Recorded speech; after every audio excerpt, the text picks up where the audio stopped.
Okay, we're live. Thank you. Aloha, everyone on Akaku and on Facebook.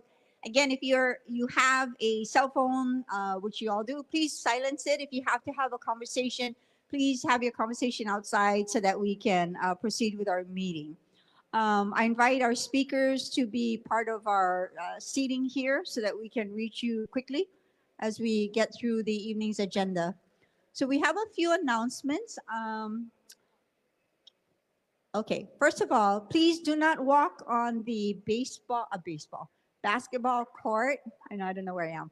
Basketball court, because normally, you know how we usually have the mat and then they put the chain. We're a little short staffed from our department. So please just remember if you gotta walk, sit close behind and don't run through the court here because we'll get good scoldings from our parks department and we don't want to ruin their floor. So we have a number of announcements tonight. Where's Uncle? Uncle, we missed you last time. You want to offer a pule as you did before? Did I offer one short pule? Okay. Thank you. Uh, oh Lord, we ask of your grace and your blessings, and we thank you very much for this holiday that you have provided us with under the safe conditions of all the weather conditions. And we thank thee for thy great minds that gather here to contribute to our recovery in Lahaina, and that especially thank you, dear Lord, for our leaders. And we ask that you bless them and um, give them our thoughts that they can look at, think about, and help us with. For at this time, we need your guidance, your wisdom, and your knowledge to go forward and be successful in recovering from what we have experienced. We thank you, Almighty God, and we ask that you bless each and every one, that as we leave this place, we leave all these things back here and not take it home with us, and that you keep us safe and take us home safely to our families. We pray this in Jesus' name. Amen. Thank you. Thank you. Mahalo, Uncle. All right. Let's get through some announcements first before I turn this over to Mayor Bisson and Councilmember Paulton. I want to remind you, as usual, call 211 for any support and help you might need. These case management staff will be available to you to walk you through any needs you have. So this is like a real person. Okay. Crisis counselors continue to be available 24/7. Please make use of the services. These are very difficult times. So we encourage you to tap into any program, any service, no hesitation. And they are all confidential, of course. There's been a lot of questions about contractor placards. How do you get access? So we wanted to clarify that straight off the bat today. You can email Maui Emergency Management Association at mima.security@mauirecovers.org. And the question of what do you need to do? So you email the name of the property owner or homeowner, the address, a contact phone number, as well as a reason for the contractors. You'll see information on mauirecovers.org. A homeowner, property owner will have 5 placards to distribute to your contractors. So as far as picking it up, you go to the Office of Recovery over at Lahaina Gateway, our West Maui site. They're going to be there 8 a.m. to 11:30 a.m. Monday through Friday. So I understand, I know we had our first week of opening our site and it was a little hectic, and some days, we had some miscommunication. So I just want to tell you folks that this is where you go, what time, the information that you email over to mima.security@mauirecovers.org. As we clear debris, we recognize that there are many contractors coming through your properties. Office of Recovery open was pretty exciting. Please stop by. It's a phenomenal space, very, very warm looking. The hours at Lahaina Gateway, they're going to close for 1 hour every day, not just for lunch, but because they need to have some huddles, some staff meetings. They need to take care of some operational things within that 1 hour. So it's open 8 a.m. to 4:30 Monday through Friday, but closed for 1 hour from 12:30 to 1:30. Okay, so you stop by the gateway, you'll see someone there to help you. Folks have been asking who's at the gateway office. So we have Maui Emergency Management Agency, MEMA. We have HIEMA, Hawaii Emergency Management Agency. And we also have FEMA, SBA, Four Leaf, who's also here tonight. The County of Maui, our economic development staff for businesses and commercial folks, as well as Councilmember Paulton's staff will be located there. So please visit that. It's next to Ace Hardware. It's a small mall, but you drive around, it's next to Ace Hardware. Wahikuli cesspool inspections, you can go to the gateway office for that as well. So please go there to the gateway for that. And you can drop off your right of entry there. And this is what the website looks like for information on mauirecovers.org. This Saturday is Ho'omau Kaukau. Our Maui Emergency Management Agency is hosting a Disaster Preparedness Expo over at Queen Ka'ahumanu Center in Kahului. Please go. There will be, I believe, over 30 or about 30 different agencies. So it's a great time to get information. We've been announcing this for around town, but we would like you to go to Ho'omau Kaukau this Saturday, Queen Ka'ahumanu Shopping Center, 10 a.m. to 2 p.m. Oh, plenty of announcements today. This is a piece that has been mentioned before, but we want to remind you that which was launched in July, on July 1st, $100,000 grants are available to homeowners for the cost towards your design and construction of attached or detached ohana units. So you must have a grant application must be done by owner occupants. The deadline to apply for these $100,000 grants is 4 p.m. July 31st, the end of this month. So you have this month to go to lokahipacific.org. Lokahi Pacific is the administrator that is putting on this program on behalf of the County of Maui. Okay, so this one is a really big one. This is the Ohana Assistance Pilot Program, lokahipacific.org, deadline 4 o'clock. 4 o'clock, their o'clock. Okay, not 4 o'clock, your slow watch o'clock. Okay, so 4 p.m., July 31st. Folks, we've been reminding all of you, how do you get your closeout package? Go to mauirecovers.org. This is the website. And again, these slides are on our social media page, but look for download your debris removal closeout package. That's how you get it. Okay, so it's just go to that website. We'll keep reminding everybody, but that's where it is. It looks like this to get your debris removal closeout package. Follow it through. Click on that bottom red circle, closeout PDF, and your document should be in there. All right, you'll hear tonight from Kate Blystone, who is also our planning director, but she will be talking about an update on our community planning. We mahalo everybody. We had about 900 residents who came to the 5 workshops. You see them all here. We've covered Kilauea Mauka, Waikuli, Lahaina Town North, Lahaina Town South, and most recently the Historic and Business District. So out of those 5 workshops, we were able to meet and discuss and get input from about 900 residents.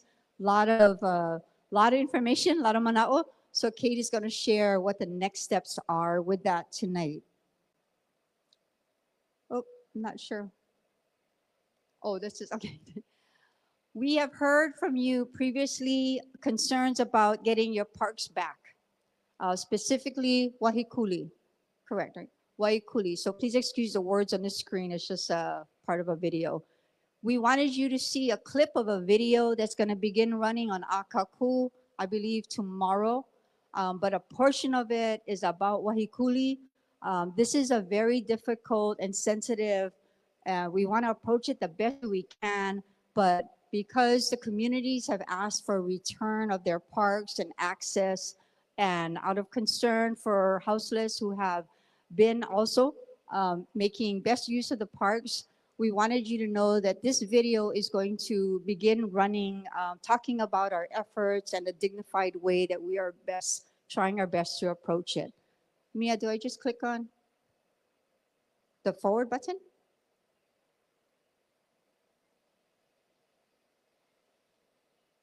You know, Maui County has beautiful parks that is being occupied for various reasons by the unsheltered. Our beach parks are a place where people heal. We've walked through and we've had some good conversations with the unsheltered that are at our beach parks. We want to do it with love and aloha, but we also want to do it where it's beneficial to everyone. We have a responsibility to make sure that we are dealing with our unsheltered population in a compassionate way, in a caring way, in a consistent way. We are beautifying our beaches and our public places for the benefit of the entire community. We at the county have gone to each tent at Wahikuli and made contact with them to identify if they're displaced from the fire or they're pre-disaster homeless. And throughout our findings, all the people in the Lahaina Wahikuli area are pre-disaster homeless.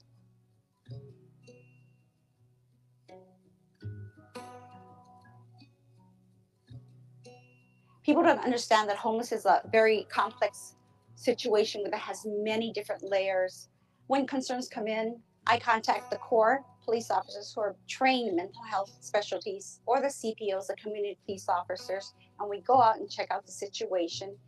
What we may think is trash, maybe not to others. So we're very mindful on how we deal with people's belongings. We'll store people's belongings for 45 days at a location that's convenient to the unsheltered.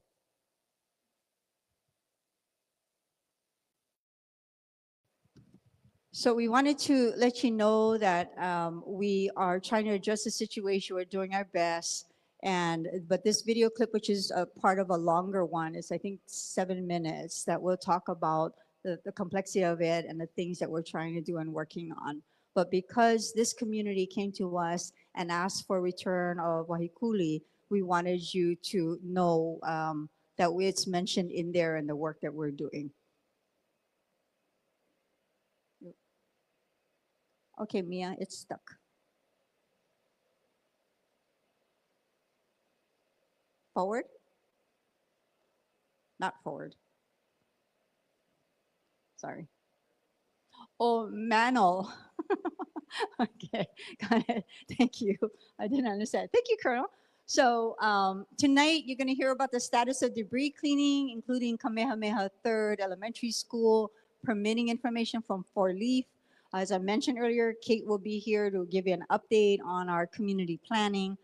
Our team will be here from Kuhinia Maui to talk about the Week of Remembrance events, and we'll take questions and answers as usual later. Coming up next week, we will have the director and or the deputy director, or both, of the County Parks Department to give an update on the swimming pool, on the aquatic center, and be available for questions. You'll hear an update on the Olowalu temporary debris site and infrastructure updates, along with our friends from EPA.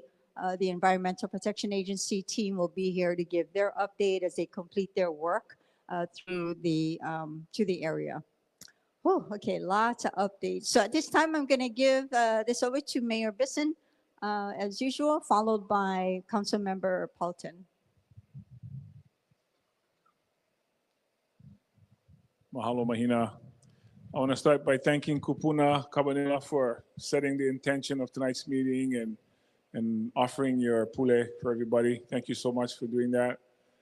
I want to acknowledge our members of our advisory team, Earl Kukahiko, Kaliko Storer, Kim Ball, Laurie DeGama, and Nesta Ugale. Archie's not here tonight. So I wanted to share a couple of things with everybody. Most of what you're going to hear is going to come from the folks that Mahina just talked about. But a couple of things are happening. So I want to first do a mahalo.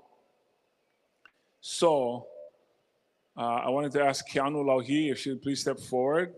Keanu is our deputy managing director for the county, which means along with Josiah Nishita, she and he are responsible for the 23 departments that make up our county, each of their directors and deputy directors. Keanu is also the co-lead of our Office of Recovery, which is what everyone has been talking about for all of these months. And Keanu is leaving us. Her last day is tomorrow, this Friday. And she's going to be joining the Hawaii Community Foundation's team. So she'll continue to do the work for Maui and our recovery, but she's going to get paid by somebody else instead of the county paying for her salary. Hawaii Community Foundation will. She's been with us for over 10 years. She's been with MEMA, she's been with planning, she's been with managing director, the Department of Management. And so we kind of tricked her to be here tonight so that we could thank her and you guys could help us thank her. Now, just to be fair to Hawaii Community Foundation, that's where Kate Blystone was working before. We stole her from them. So it looks like turnabout is fair play. And so now they have come and sort of done this to us. So if you please help me congratulate and thank Keanu.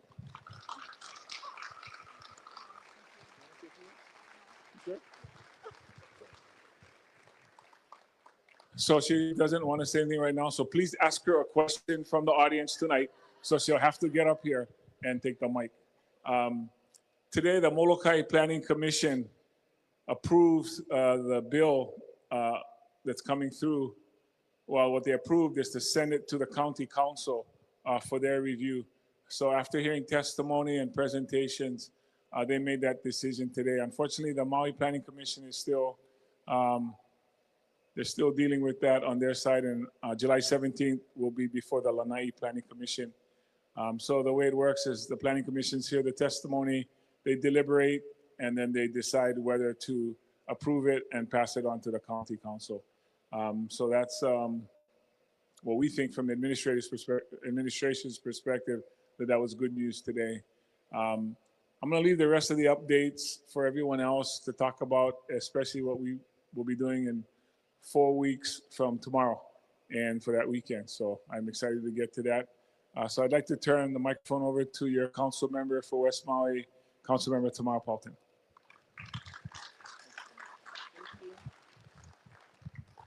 Aloha mai kako. Mahina covered a lot of the updates.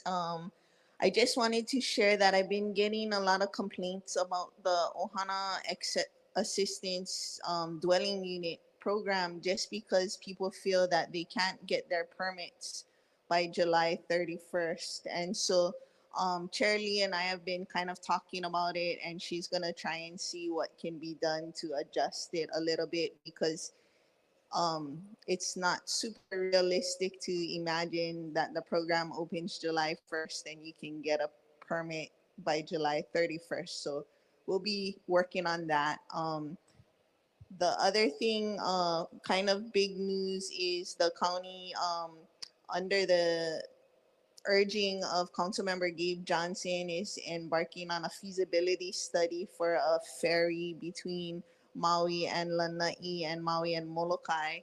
And they're doing an online survey as well as in-person workshops. And for Lahaina, the in-person workshop will be July 30th from 5 to 6:30 p.m. at Lahaina Civic Center. So those are the main updates I think from the council side so far. We're waiting for the short-term rental to come to the council. Out of committee, we approved the new housing director, so that will go on to the full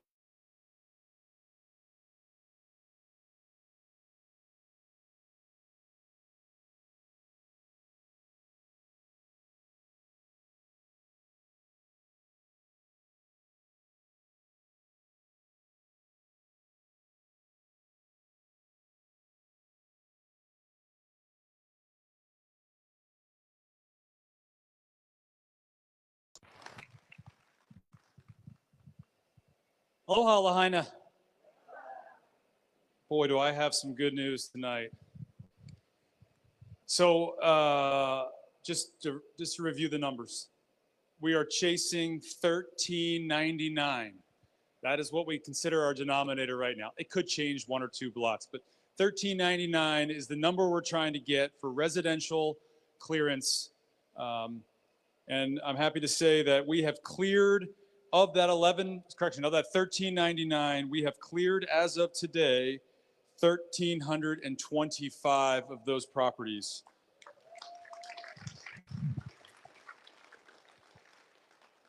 And for those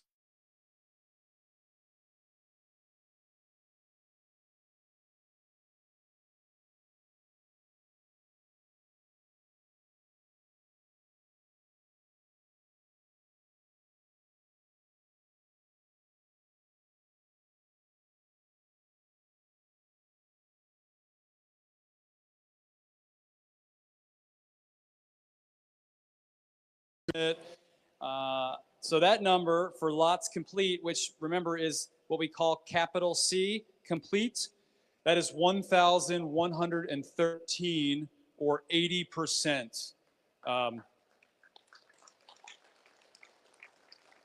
So there we're chasing about 286 more properties that we've got to get some of those cleared and then the rest of them complete. But we are making great progress. And I think if you drive around on Hanauapi Ilani Highway, you look, if you're driving in the passenger seat, right? Someone else is driving you, and you look Makai or Malka of the highway, you'll see great progress in the community. Okay, also wanted to say that King Kamehameha III Elementary School, the original, built in 1913, that will start debris removal this week. We're going to start with trees on Friday, and then there's still some standing structures there, so we're going to do some make safer operations the following week, just to reduce the overall hazards, so that we can get in and do debris removal. Just a reminder, we built the temporary school up on the north side, where the students will return to school this fall. But that lot will be respectfully cleared here soon, and I look forward to seeing how Department of Education and the county transform that space into something that's beneficial for the community going forward. And I guess my last update. So, like 211, you can also call the USACE hotline if you have questions or concerns about debris removal or housing, the temporary housing site that we're building. I would give you the number now, but I really want you to go to mauirecovers.org, because not only is the USACE hotline number on mauirecovers.org, but there's a ton of other good information, and I want to kind of get people to go there. You might be surprised at what you can find. You can look up the status of your property. As Mahina briefed earlier, you can find your completed packet if you're one of those 1,113 owners who have gotten to capital C. And I'd be remiss if I didn't talk about the commercial progress. So we're chasing 159 commercial lots. We've cleared as of today 55 of those lots, and we have completed 45 of those lots. Now, some of you are saying that seems like we're going slow. We're going at a good pace for commercial. You got to remember that residential lots, some of these are 1/4 of an acre or less, so they're a little easier to get. Some of our commercial lots are several acres, and many of our commercial lots held really large buildings, and large buildings have large footers, right? So it's just more work to break all that concrete up, clean it, get it recycled, get the debris removed and taken to the temporary disposal site. It's a little bit more work for each lot, but we are on a great pace, and I expect to have all that done here around the end of the year or not later than February for commercial. And I look forward to taking your questions at the end. Thank you. Mahalo. And I'll be followed by 4-leaf. Aloha, everybody. My name is Nick Henderson. You're used to seeing Mike Renner, but I'm his other side. So when Mike's not here, you get to see me. We're both directors here. So we just want to bring you a little bit of the good information that we have and some of the things that we're doing to try to improve the way we do our operation by providing information to the designers as well. But some further good news that we have right now, since we've been open for a little over 2 months, we have a total of permits being processed right now. We have 68 permits that we're going through process right now. The best part of that is we've already issued 30 permits in less than 2 months. People are already out building their homes back, and it really brings us a lot of joy and happiness that we get to be a part of making that happen. So what I want to do, push the button here.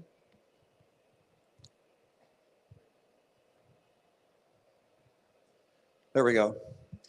So after doing the first 40 plans or so that we've gone through review, we noticed that there was a lot of similar comments that we were making back to the designers and the architects. So what we've done is we've compiled a list of about 25 of those comments, and we've put them on, soon to be on the Maui Recover.org. It's not up yet, but it's going to be up shortly.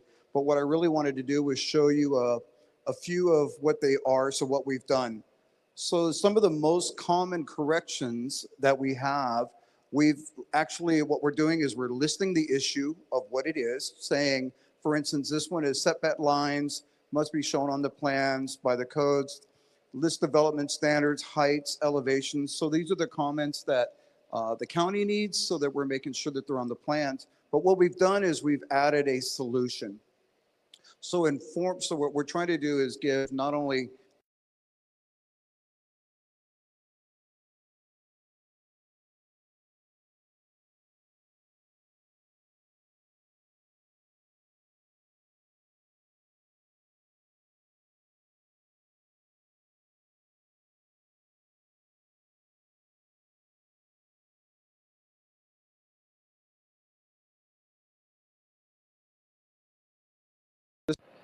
another one.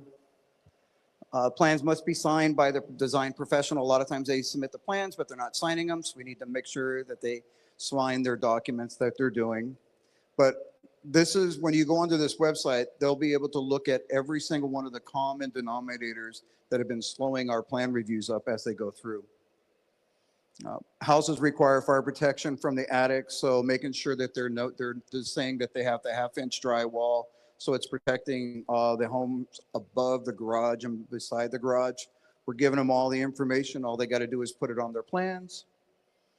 And smoke alarms, a lot of them have been leaving off a lot of the smoke alarms and carbon monoxide. So again, I just want to give you a couple of examples of what we're trying to do to help implement and speed up the process, so that the designers can get all this information the first time, so that we're not having to go back 2 or 3 times to get the reviews complete. And I think that's pretty much it. We are also at the down the street and the Gateway. Feel free to come back and talk to us any day. Myself and my partner Tammy up there. We've been there for the last few days. We'll be there throughout the rest of the week, and we'll be here until the night is finished to answer every one of your individual questions if you want. So if you want to hold questions and come meet me, I'll stay until midnight. I don't care. Whatever you need, I got my business cards. You could call us 24/7. I'll give you everyone here a card if you want, just like Mike does. We're here 24/7 to answer and help you with any of your things to help you get your houses rebuilt.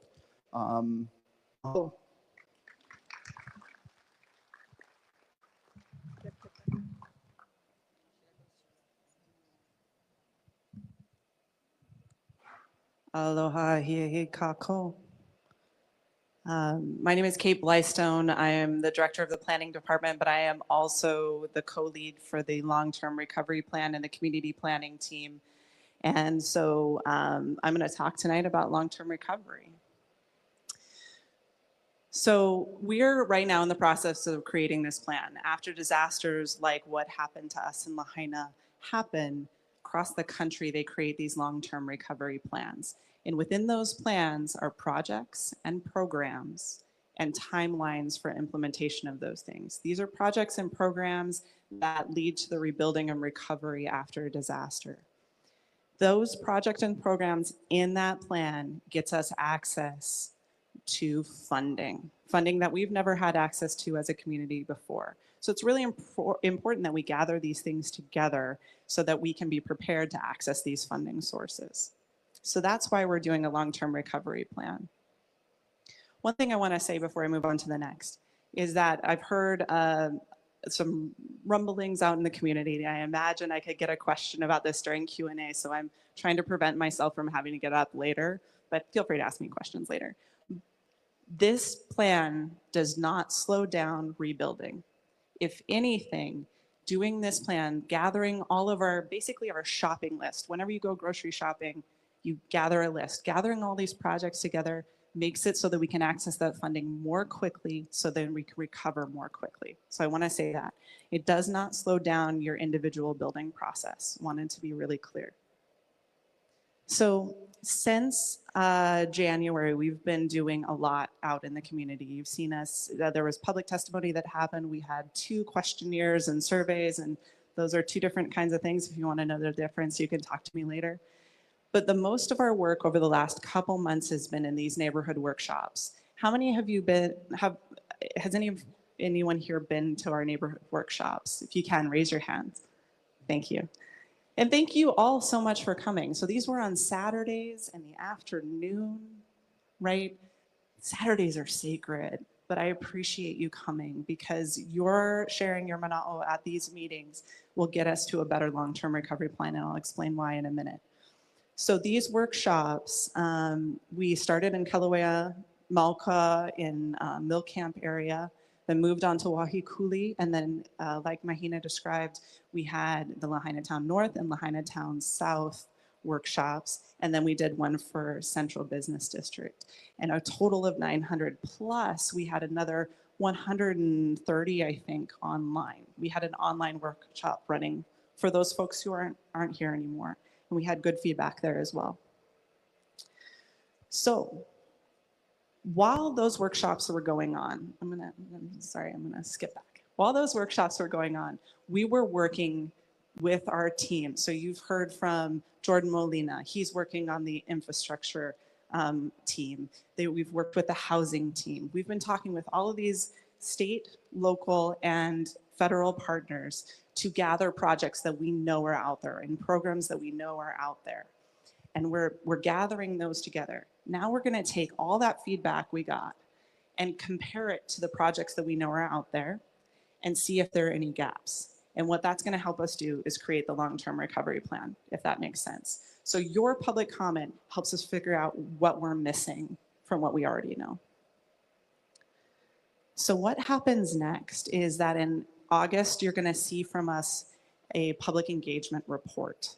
And that report will you'll be able to see, for those of you who are participated in our neighborhood workshops, you'll be able to see how your comments show up in the work that we're doing going forward. So that report's gonna come out in August. Then in the fall, you're gonna see a draft of the long-term recovery plan. And what you'll see is what I've described, projects and programs and timelines. Then we're gonna put that out for public review, and we're gonna ask you for your mana'o one more time. We want you to take a look at this list and say, you're missing this, or you've got this in there, but it's not a high enough priority. It needs to be a higher priority. So it's really important that you participate in this public review arrow piece here. What that's gonna look like is open houses. So we'll be asking you to come out again, but we'll also have an online version. So if you can't come to the meetings that we schedule, we welcome you to join us online and give us your mana'o that way. And then we have a final long-term recovery plan coming in December of this year. So we're moving really quickly on this. What's great, many of you probably participated in the West Maui Community Plan process or the West Maui Community Corridor process. Those plans, well, the corridor process, not so much, but the West Maui Community Plan process, we had to pass it, had to go through Planning Commission, it had to go through council, it had to be adopted. That's different than this plan. So as soon as we get your comments from this public review arrow, we're gonna be able to make the changes to the plan to match what you've told us, and then we're gonna implement. So it'll be our federal partners, our state partners, and our local partners all working together to implement this plan. So that's all I had to say tonight. If you have questions, I really encourage you to contact me or my co-lead in this effort, Jen Maiden. I encourage you, I'll get out of the way so you can all see it. I encourage you to email both of us because one of us will be able to get back to you faster than the other. It's usually going to be Jen. But if you have questions about the process, happy to answer those questions. Also, like our other folks here, I'll be here all night. You can ask me anything after this is over. And I'm good. Thank you, Kate.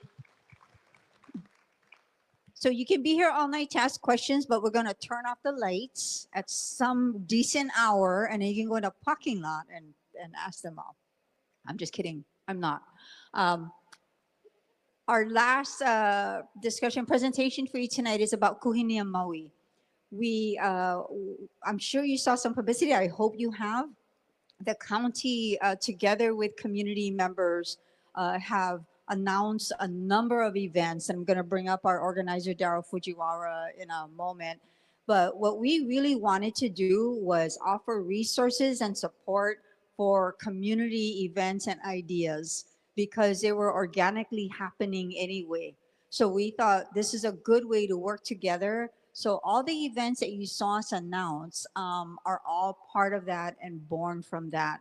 So we want you to make use of the information that's there. It's going to be ever evolving because it's just a complex, schedule that we're doing. And we so mahalo Daryl for coming on board as our contracted coordinator because when I first talked to him, it was going to be 1 or 2 events, gatherings, and now there's like 9. And then we're going to announce tonight a new feature that we're really, really honored to bring to you. And the name Kuhinia Maui comes from the last line of a chant that speaks about the prosperity, the pride of Maui, how firm it is in our mind, how proud we are of our chiefly lands and the abundance of our community and the abundance and the richness of our community. And when we say that, we mean people and land. So that chant's last line is Kuhinia Maui. It was given some rhythm, some ea from a number of renowned kumu of Maui, kumu Hokulani Hopadia, kumu Akoni Akana, kumu Keali'i Raichel, Charles Ko'upu, kumu as well. A number of them put the rhythm into this chant. It's also known as Uoka'a Maui, but generally on the website, you'll see the translation. If you would like to learn that chant, there will come a time we'll be announcing how you can learn it so that you too can participate, should that be part of the programs. So I'm going to turn this over to Daryl, who will introduce himself and talk a little bit about what you can expect. Aloha and good evening, everybody. Friends and family, it's nice to see all of you. Daryl Fujiwara, born and raised native of Lahaina. My parents still reside in our family home in Mahina, and I am now residing in Wailuku. But I'm here at the request of our mayor's office to help support and coordinate these wonderful gatherings for all of you.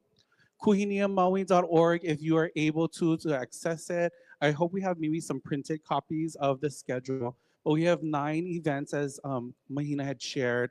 Wonderful events that organically came together, as she shared.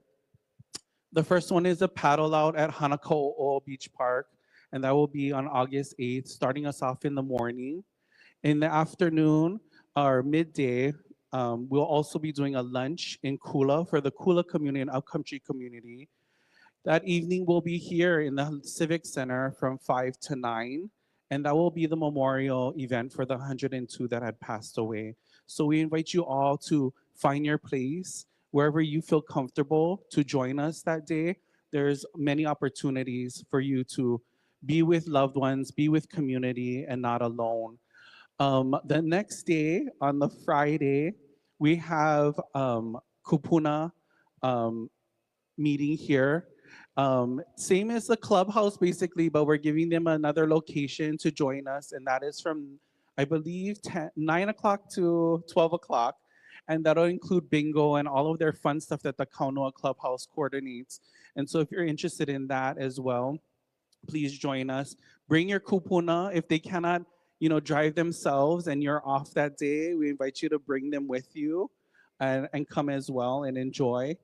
That evening, we'll be doing a concert here in the gym.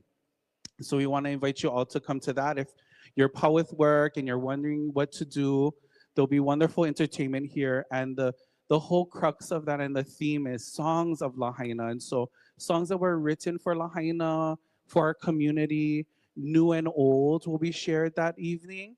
And so we highly encourage you to come and hear some of the wonderful newer songs that have been written and composed for Maui, performed for all of you. On Saturday morning, the Kamehameha Schools Kapa Lama fifth graders, who are now sixth graders, are coming back to Maui to perform for all of you their production that they created called Kamalu'ulu Olele. The support of Kamehameha Schools has been very wonderful in all of this and in getting their sixth graders onto the plane again. There's 140 of them. And if you're lucky to see the production in May, you'll know and want to hanaho that because it was absolutely amazing. What they do is they use a whole school year to dance around a certain theme. And they research this theme very, very deeply. And so all of the art, all the math, the science, the history, it all culminated around this theme of Kamalu'ulolele and Lahaina. And so all of these 140 students learned about Lahaina, its history, and this production is their final showcase, if you will, their final grade, their whole ike to show all of that learning. And it was very beautiful, not a dry eye in the house. I highly recommend you guys attend that one. It's at Baldwin Auditorium at 1 p.m. on Saturday. So it'll give you time to go have breakfast and go do some shopping, do your Costco run, and then go to the show. Make sure you bring your cooler and then, watch the show and enjoy it. And then after that, we are gonna do a Lahaina Obon at the Lahaina Cannery Mall. This came from the three Buddhist churches that perished in the fire, the Lahaina Jodo Mission, the Lahaina Shingon, and the Lahaina Honganji. At their request, they wanted to do an Obon. And so fitting during this time, they actually scheduled it on the August 10th, Saturday, And so we are going to include that into all of this planning. And actually, in all of that, in the real beginning of it and the early stages was my mom asking me to do it. And she never asked me of anything. If you know my mom, Dawn Smythe, Dawn Fujiwara, she's very giving, she's very quiet, and when she asked me, I couldn't tell her no. So of course, that's why we're gonna have this bonance. And if you guys know too, from all of the bonances in Lahaina, it's not really a Japanese thing. We all go to it. And so that's why it was so fitting to add it into the schedule. On Sunday, here at the Lahaina Civic Center, we will be doing a day of hope and prayer. We invite you all to come and be a part of that. At 12 o'clock, we're gonna ask everybody here and around the world to join us in a moment of silence. And so if you aren't able to join us and you have your own church to go to, please join us in that moment of silence at 12. That evening, we'll be culminating the week of events at the Oski Rice Arena for Upcountry Aloha to show community support for Kula and Upcountry, who also had other things that happened to them as well. And so we want to make sure that they're also remembered in all of this. So once again, the website is Kuhinia Maui. It is live and alive. It's constantly getting updated and changed. There will be an opportunity to also volunteer if you want, or if you know somebody who would fit the bill to volunteer. That is not up and running yet, but please check back and it will be up shortly, I'm sure. Email, if you need to contact me directly for anything, is aloha@kuhiniamaui.org. And then, of course, we just got our socials up and going, and they'll also have active updates and alerts for all of the events that are coming up and the county will be sharing that as well. So mahalo again, and I'll be here for questions after, of course. So yes, please come and join us. I just he may look familiar to you even if you're not from Lahaina or West Side, because he's the guy that puts together the Kamehameha Day Pa'u Parade, all the Aloha festivals, and I happen to know a whole bunch of other events here statewide. Quite the world traveler. So we are so grateful to have Daryl part of our team and leading this charge. Really mahalo, Daryl. I do want to talk about the Oski Rice Upcountry Aloha at Oski Rice. The reason why it's at Oski Rice, and it's another great example. And the Rice family, who owns and operates the arena, opened up the Oski Rice Arena to their community's farm and ranch animals on the night of the fire. So everyone within that area was able to get to Oski Rice Arena and keep their farm and ranch animals safe if they needed to. So they actually asked to host something so that they can recognize and acknowledge community and resiliency. I'm going to bring up two members of the Mayor's Advisory Committee, because they're going to talk about something that for the first time we're announcing tonight. Tomorrow we'll do the publicity to media and the news stations. But for tonight, we wanted you to hear about it first. Very excited about this. I'm going to turn this over to Laurie De Gama as well as Nesu Ugale. Laurie first, and we'll go from there. Oh, before you do, sorry.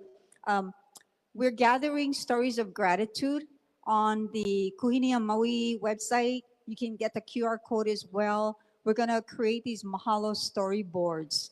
So it's a very short one. You can name someone and thank them for something. And that's for Lahaina as well as Kula Upcountry. All right, I'm going to turn this over to Laurie. Nestor? I forgot who's first. Mahalo, Mahina. Aloha, everyone. My name is Nestor Ugale, and this is Laurie will introduce herself. She's really good. She doesn't need a mic, by the way, if you never know.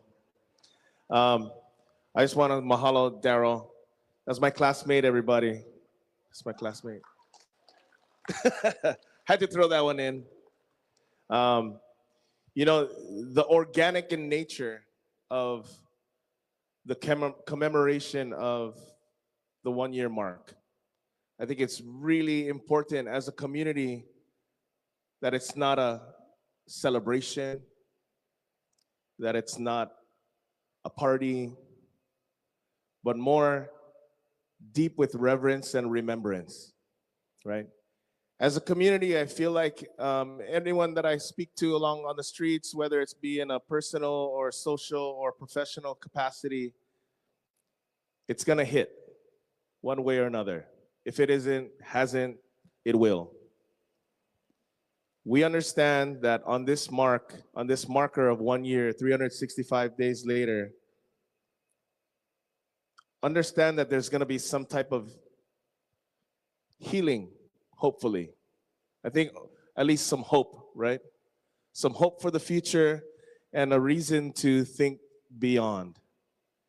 And so an idea that organically popped up throughout the months, shortly thereafter, August 8th, what circulated online at first through the community, Uncle Kapali, he's gonna get mad if I call him Uncle, but he posed the question of wondering, what does the town look like? For everyone who hasn't had a chance to go in beyond their own neighborhood and to see what the progress that Colonel and his crew and everybody have been doing on our behalf. With the 1 year mark, with the amount of media attention that might be coming around, there's always footage happening, whether it's online or YouTube or something. I think we as residents, we as the community have the right to see it on our own first, before the world pays attention and joins us in prayer at 12 o'clock on the 11th. And so we're happy to share with you guys that on the weekend of July 26, 27, and 28 is a remembrance ride for our residents of Lahaina. And so our partners of Polynesian Adventures, they're gonna be providing our charter buses. So it'll be 3 days where you can sign up on the Kuhinia website. It's an intake form where you'll be able to pick two preference. You get 2 times that you can prefer to join us, but it'll be going about every hour and a half, starting from here at Lahaina Civic Center, and then we'll take you into town. You want to tell them the route after? Okay, I might get it wrong. Okay, so we know that it's gonna be a slow crawl through town. Okay, there's no narration. There's no picture taking opportunities. There's no stopping. Nobody's gonna get out. It's just gonna see a town as it is. Yeah, it's heavy. So 3 days with opportunity for our residents to go and sign up and go into town.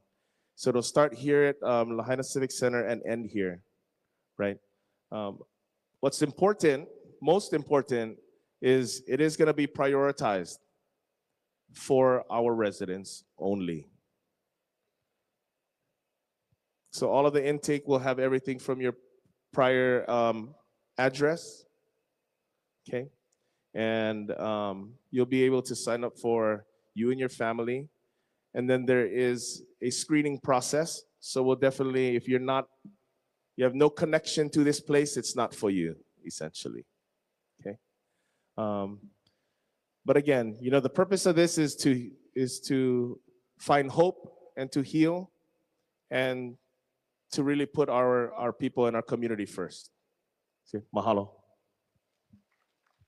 Hello. Well, you have a mic. I have my own. Thank you. My name is Lori Lady Gama. I'm going to tell you what the route that we will be doing is basically from the Lahaina Civic Center, and we'll catch Highway 30 and enter from the Kiavia side where Pandas is. We will ride in through Highway 30 down to Papalaua Street, take a right, which is at First Hawaiian Bank. You'll take a left on Waine'e Street, and you'll ride all the way down to the Baptist Church to Shaw Street. You'll take a right on Shaw and head down front, and you'll be fronting 505 Front Street. You'll be riding Front Street north again and taking a loop around the banyan tree. So this gives you an overview of pretty much the whole town without going too much into residential areas. And once you loop the banyan tree, you'll still be heading north on Front Street, all the way back to Papalaua Street, which would be Long Geese. And you'll take a right there and back up to the highway and back to the Civic Center. It'll be something really slow. Again, I had to write out my notes because I'm not as good a public speaker. I'm not supposed to be doing public speaking, but okay. So I have to write out my notes and tell you my notes. So it was very important to me personally to give the opportunity for Lahaina to see our beloved town. Oh, here we go. I feel most of us have been waiting so patiently knowing there is work being done in there.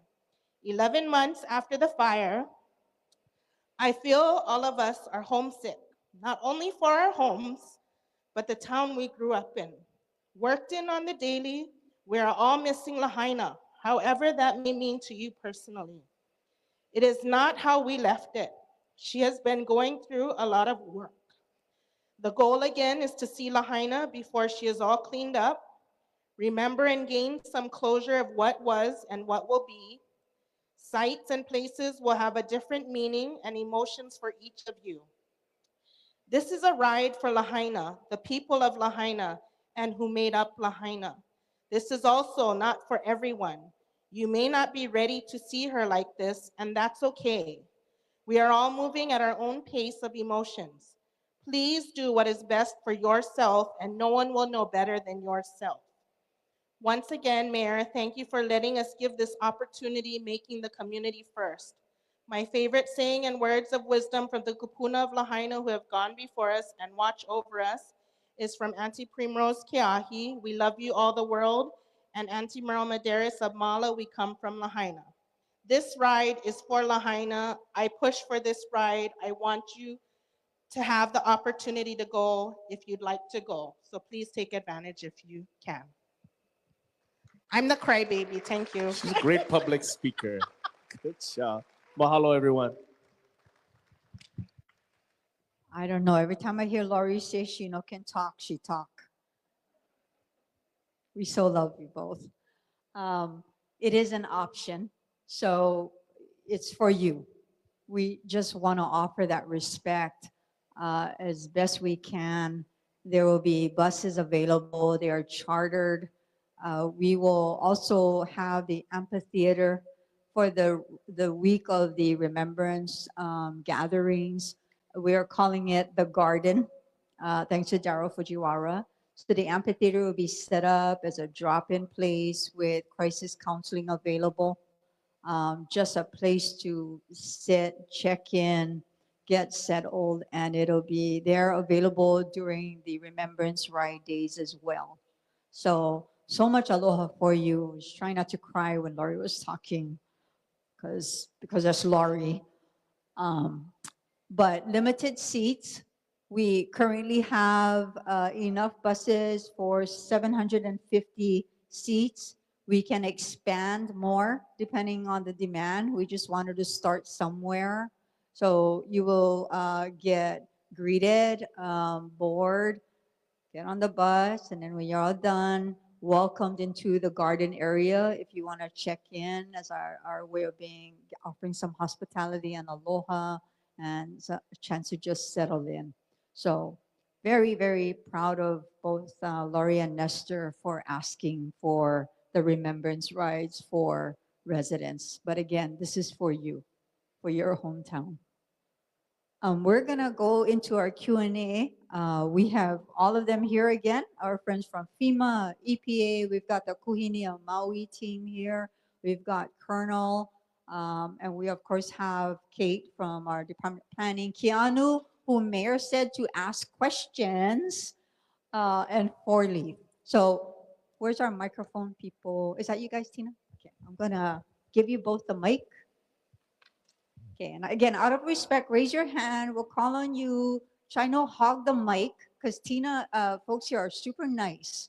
So they don't want to have to tell you no.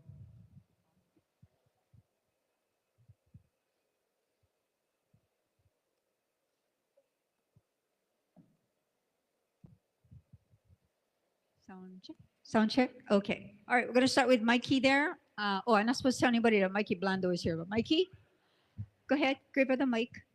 Thank you. Look, she not even give you the mic. Go ahead, Mikey, your question. Thank you, Mahina Martin. This question might be for Kate, but it's maybe even the mayor. Can you explain how the long-term recovery plan relates to the long-term recovery group, LTRG, and the Maui Economic Recovery Coalition, or all of those recovery coalitions, and how they're hopefully working together to get all that funding to come down? Mikey coming in hot with the good questions. So, long-term recovery plan I talked about. The long-term recovery group is set up after all disasters, and it's primarily, and I'm not the best, there may be someone in the audience who can talk about this a little bit better. They are not really related to each other. The long-term recovery group is primarily for unmet needs. So as you're rebuilding, as you're going through your process, there's going to be things that are going to come up. And that group, there's a funding group that's set up to talk about unmet needs and meet those needs. So that's what the long-term recovery group is primarily for. We should actually probably have someone come and talk a little bit more about that. Oh, do you want to talk about long-term recovery? Do you want me, before you do, let me finish the last thing. So the last thing you added was the Maui Economic Recovery, what's this? Commission. Commission? Really? Okay. So MERC. That group went through a process to get there. It's like a mini version of our larger long-term recovery group process. So all the work that was done with Merck, that was not intentional, is now going to feed into the long-term recovery plan, if that's helpful. And now I'm going to turn it over to Nestor, who knows all the things. Just some things, some things. The long-term recovery group is Rhonda here too? Rhonda, she left. Is called Ho'ola Yamauia Kama. And that is, hi Rhonda. Oh, she's over there. She's gonna correct me. She's like my teacher over there. The long-term recovery group is essentially it's to address unmet needs for people who go through the FEMA process, American Red Cross, all of those case management style things. So basically anybody going through the DCM program, DCMP through the state, through 211, for those who, I'm not as eloquent as Rhonda, but if you cannot find all of the things that you need from those groups, then you would come to what's called a resource roundtable. And the resource roundtable is a collection of nonprofits, groups that feed into one fund essentially, and people can come based off of their needs of what they need, disaster related, to supplement their case essentially. And so totally separate from what Merck is doing with the economic recovery and the long-term recovery plan, right? That the Planning Commission is going through, or sorry, department. Yeah, all of you guys. It's an NGO essentially, non-government, where we're non-government. A lot of nonprofit work is going into it, from Aloha House to Salvation Army to American Red Cross and many others. And really, if this is a selfless plug for all of you community organizers looking to put your efforts towards other community-minded groups and want to be a part of that whole effort, then we welcome you to join and be a part of it. No, yeah. Thank Yeah, you. thumbs up. Thank you, Nestor. Hang on to that. We're gonna have a question here from Auntie next. This is either for Four Leaf or tomorrow. Oh, okay. Four Leaf or Councilmember Paulton. We were at the open house last week. I asked Four Leaf a question because my son's been having a hard time getting a permit because of his address. According to Four Leaf, they don't accept the alphabets because my son's address is 149B. But then they gave him 141 Fleming Road, which is my neighbor's address. And they said they'll call me back. Nobody called. All right. Well, let's have Nick from Four Leaf help with that. And then again, any other questions, raise your hand. So we'll talk right after if you don't mind, because we use the computer system from the county. So it's not that we can't accept it. If it's an address that's not in the county system, then that might be the issue. So what I want to do is get your personal information, and then I can help you directly, because I'll go to the county to find out what the issue is with that address. Okay. So her concern is the address might be different from the map. We'll figure it out and find out and make it happen. That's just All my right. way, period. And we have Nick on camera. That's right, to I'm on answer. camera. Okay. As Thank long you as for you that need me. question. Again, raise your hand if you have a question. We'll get the microphone over to you. Oh, okay, at the top. Thank you. Aloha. Aloha. I don't know if this is really going to be a question or a plea that I'm asking for. As a resident who does live in the SMA Historical District, I understand that there are special, circumstances around the SMA Historical District. This kind of circles back to Tamara's talk about the grants, about the ADU dwellings. As somebody who would put an ADU dwelling on my property, I'm unable to go ahead with, everything because I can't get permits. And I understand why, because everything takes time with this. But I think also with that, as somebody who lost everything, I really want to try to get that grant money to help us with our rebuild. And I feel like Lahaina residents should have that opportunity. But within this district, we're having problems moving forward with all of that with permits. One of the questions is timeline. I know every month it gets pushed back. We don't really have any answers yet, and I understand that. But for anybody that's low risk in the SMA, like Zone X, if we could, maybe take that into an exception of let's kind of get those neighborhoods going. We're not directly on the ocean. That would be great. And also, there's this 3,500 square foot law, which is an old law that's been kind of brought up in some of the one-on-ones on planning. I'm asking as a plea if we could rethink that square footage for the SMA historical district so we can rebuild our house and also have an ADU dwelling that's not combined, joined 3,500 square feet total. Thank you. Thank you. And I see a planning director, Kate, here, ready to respond. So your question is a good one, and your comment is heard and understood. The 3,500 square feet is a state law. And so we're in conversations with our state partners to figure out a path forward on that one. So do know that's on our radar. So that may be the barrier to what you're trying to achieve, because maximum 3,500 square feet, if you're going over that to get your ohana, then there's not much we can do. I do want to say for everyone who is in the SMA, we have an active SMA process. You can submit a permit right now. And I've talked about this at meetings before, but I know folks come in and out. We have a shoreline process, we have an SMA process. You may have heard that we also have new rules that are being reviewed. They're being reviewed right now by our lawyers, and then they're going to go straight to the mayor's desk for signature, and within 30 days after that, they will be adopted.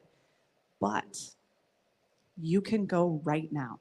You can call us right now. I'm going to give you our number. It's 270-8205. That number will get you to our current planning division. Just have your TMK and say, this is what I want to do with my property. What's my process? And my planners should be able to talk to you through everything that you need to know. Thanks. I think she has a follow-up question. Yeah, the number again is 270-8205. And if you have specific questions about your property afterwards, like I said, I'll be here all night. But remember, I'm one person, so I'll do my best to get Okay, to we'll everybody. take your final question and then we'll move to the next one. I think the final plea is, my particular situation, I had a bigger house than what now I can't rebuild what I had before the fire. So with that in consideration, please, you guys could really try to, give some more square footage, because it does take away so many of the rentals that were there. My whole neighborhood had cottages and was renting to the, workforce. So you're cutting out workforce housing, and that's also what we're trying to achieve is more housing. So I really hope you guys do take that into consideration for that area. Thank you. Yeah, you're Thank gonna. you. Hello. Yep. I saw a hand over there. But I can't find Aloha. her.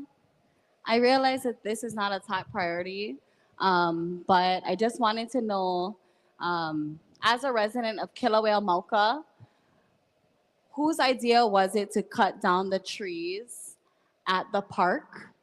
A lot of other residents of that area and most Lahaina people also asked the same thing. Why did we cut those trees? Our only shade in the hot Lahaina sun? Who was it? You see, we're all looking at each other. All right. Okay, Colonel, you want to try? I'm not familiar with those specific trees. It's likely our contractor that cut them down. I'll just restate what we've talked about with trees. During phase 1 of debris removal, we identified all the trees that were impacted by the fire and were a public health risk. Those trees were identified and sprayed, and our crews have been going through and removing those trees. Those were not identified by construction workers, right? Those were identified by arborists that were working hand in hand with both FEMA, the county, and the Army Corps of Engineers. And for some properties that are state properties with with state assets. Those trees were marked. We have gone back on a few occasions when the local county arborist has said this tree, in September looked like it was completely dead, and 6 months later, it had some life.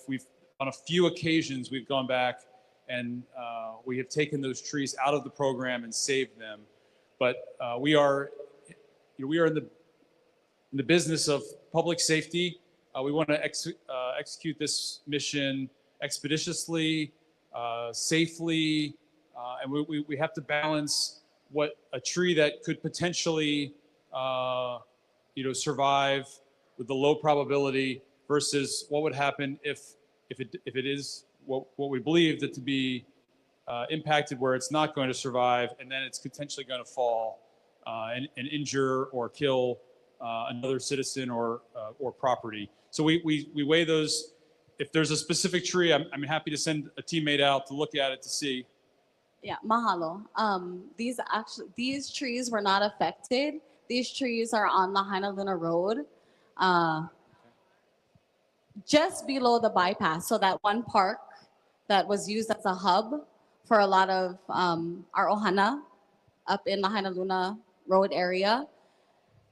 These trees weren't affected, and it's interesting to me that only the monkey pod trees were cut down, but 2 banyan trees were saved in that area. There was nothing wrong with them, not that we could tell. So I just wanted to kind of clarify why those trees were cut down. For us, it's sad because this is the only park in Lahaina for our families. This is the only, when I see trees, I see life. And this is the only life that is left in Lahaina. So for those trees, so to see those trees just cut down, the healthy trees, to see them cut down was kind of weird to most of us in Lahaina. So I just... No, I appreciate the feedback. I'd like to link up at the end of this meeting. We'll get your contact info, kind of just dial in on the exact location, and we'll send someone out to look at it. And it may not, I don't know who cut them down. If they weren't marked, it may not have been us, but we certainly are vested in this community, and we want to make sure that if it was us, that we have a justification for why we did it. And if it wasn't, figure out why they were taken and what we can do to rectify the situation. Mahalo. Thank you. Thank you for the question. Thank you, Colonel. We'll go here to the gentleman here, and I thought I saw a hand up there. Okay, anyone else? Okay, go ahead, sir. Yeah, I had a question about the gravel. My neighbor told me today that it was going to be removed eventually, the dust control. Is there anything to that, or is it just hoo-ha? No, sir. So in part of the personal property debris removal program that residents signed up for in Lahaina town, the final, before we did the final checkoff of the property, we apply several inches of clean crushed gravel to the lots. And that gravel becomes the property of the owner when we're done. Similar to, I had a question earlier offline about fencing material. So if a person had an open cesspool, or if you had a pool, right, when we are finished with your lot, we will leave a chain link fence around that pool, and we'll leave gravel on the lot. 2 separate purposes. The gravel is for erosion control and dust mitigation, and the chain link fence is essentially a fall protection measure, so that, again, no one should be walking on your property. But if someone happened to walk through your property, we don't want someone to fall into a 6-foot empty swimming pool and harm themselves. So we fence that area off to protect people from who may be on that property. And for gravel, we do it to protect the community, so we keep the dust down and we keep the soil that's remaining on the lot and not in the drains which drain to the ocean. Now, when you go ahead and you decide to rebuild, and I hope you do, when you work with your builder, that gravel it's like a commodity, right? I'm sure there's someone in town that would take that gravel, or you could use it to put around the perimeter of your house as a standoff barrier for fire prevention. You could use it under a shed. Probably doesn't. It's clean gravel, and it has an economic value. I just would ask you, don't remove it until you're ready to rebuild and put your foundations in, because the purpose of it is to keep the dust down and to keep the soil in place so it doesn't wash into the drains, which would have cause environmental damage. Thank you, Colonel. Thank you for the sir. question. We're going to go there to the far end for your question. Go ahead, ma'am. Aloha. This question is for Army Corps. Are you folks going to stay around and help us finish the bypass going north? Because we still haven't gotten any answers. Please, we need traffic for the residents, not just for the working trucks. I would love to stay and help you. If the mayor would have me, I would stay and I'll get a shovel. No, it is not a Corps of Engineer project at this point. The Corps actually doesn't do very many roads. We do have a bunch of bridges in our portfolio nationwide, and we have done some road construction, road raising, but the majority of large highways are done by Department of Transportation in coordination with state and county departments of transportation. So it's not really something that we would do. I wish I could. Well, do we it for wish you. you could too, because if we stick with the county, it might take several years, and Ed Sniffen is not here. So we just would like some answers to some alternative routes for traffic for the residents of Lahaina. Yeah, I acknowledge that the work the Corps of Engineers is doing right now for residential and commercial debris removal, as well as our temporary housing site, and to that degree to the state's temporary housing site that they're building north of Kilohana, that there has been an increase in truck traffic and vehicular traffic by contractors out there working. The only thing I would tell you is that it is temporary. It is a small, from my perspective, it is a small price to pay for a much greater benefit in the future. We are going as fast as we can. As I tell my team every morning, we are all gas and no brakes. We acknowledge that we are guests here in Maui, and we want to finish this work safely, efficiently, quickly, so we can leave this place and leave the residents with the best chance to rebuild their homes and their ohanas as fast as possible. But I do acknowledge there is some challenges. We try very hard to get all of our vehicles on alternate routes, get them down through the impacted area to avoid clogging up Kiave Street and the bypass. So I just bear with us a little bit longer, and that traffic should subside really quickly. Thank you. Thank you, Colonel. Mayor? So we get asked this question a lot. We've been asked this question a lot for the last 11 months, 10 months. The answer from Ed Sniffen, and Ed can be here to speak for himself. I think he was here in the community maybe this past weekend or last week, is that is not a priority for the state of Hawaii. Now, I know it's a priority for us, but I'm just answering. I'm not saying you like the answer. I'm just giving you the answer that he gave me, is that the cost of that, they have, I guess, a set amount of money, and they have other priority projects that they're working on. Not that it's not going to happen, but it's just not the next thing to happen. And I think we've been talking about that for a while. It does come down to the cost. That's a state highway, and the state will decide. It's not the Army Corps of Engineers, and it's not the county. I'm not trying to pass the buck, but apparently they decide on the priorities. Those are one of them. We have talked to them a long time, and since the beginning of at least my administration about that, because the community has spoken loud and clear. But again, they're the ones that's going to decide if that gets built. But I will say this, there are some other alternative routes and evacuation routes that they are helping us with. For example, one near the high school and a couple others in Mauka that are now being used for construction stuff to get in there. They may not be daily routes. They may just be routes that are put in to be open in case of emergency. But that is something the state is considering doing. And before you ask the next question, I wanted to answer the young lady that was here earlier. So I texted, oh, I don't know if she's there, but I texted our Department of Parks and Recreation, since that is a county park.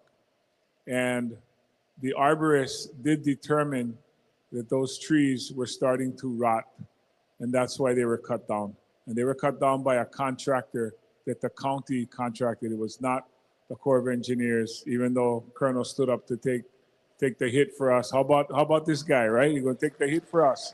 But it wasn't him. I knew it was a county park, but I just wanted to check to make sure. So my deputy director texted me while we were here saying that we were the ones who cut it down, our contractor cut it down, but it was after an arborist had determined that the trees needed to come down. Sorry, you had something else. I understand about the evacuation routes, and those will not be used on a regular basis. But speaking of a timeline, are we waiting another 20 years for the finishing of the bypass going north? Yeah, I don't have a timeline for you. I can't answer that. I mean, I don't think we should have to wait 20 years. Can we just nudge it up on the priority list a little higher? Because from the sound of everybody here, we need it. We really need it. Well, of course, this community needs it. The monies that the state has is for the entire state of Hawaii. It's not just Lahaina monies. But what I will say this, I know one of the priorities we've made is the highway that needs to be moved into Ukumehame farther in, because pretty soon that's going to be ocean. And I got to tell you that was a greater priority, because that affects obviously everybody else between the west side and central Maui. So if you guys want to trade that off and say, well, don't fix that one, fix the other one, because the real answer is fix them all, right? That's everybody's agreement, fix them all. But somebody's deciding where the money goes. All I'm saying is I can't give you any more answers than I've given you. I think you should focus your questions with Governor Green or Director Sniffen, because it's their call. Well, I understand there is an agenda, but I just wanted to know if we can just push it a little higher and talk about it more. And you think about the cost. What do you think it costs us? Okay, thank you. I think you're right, and those are valid points. And we have talked to Ed. You can ask Ed how many times I've called him about this particular issue. And, you know, I've accepted the answer because there are other projects that they're helping us with. So thank you, guys. Thank you. Thank you, Mary. Thank you for the question. We have two up there. Hi, I appreciate your answer, Mayor, about the bypass. I guess I'm just a little bit confused because Mr. Sniffen, is that his name? I'm not sure.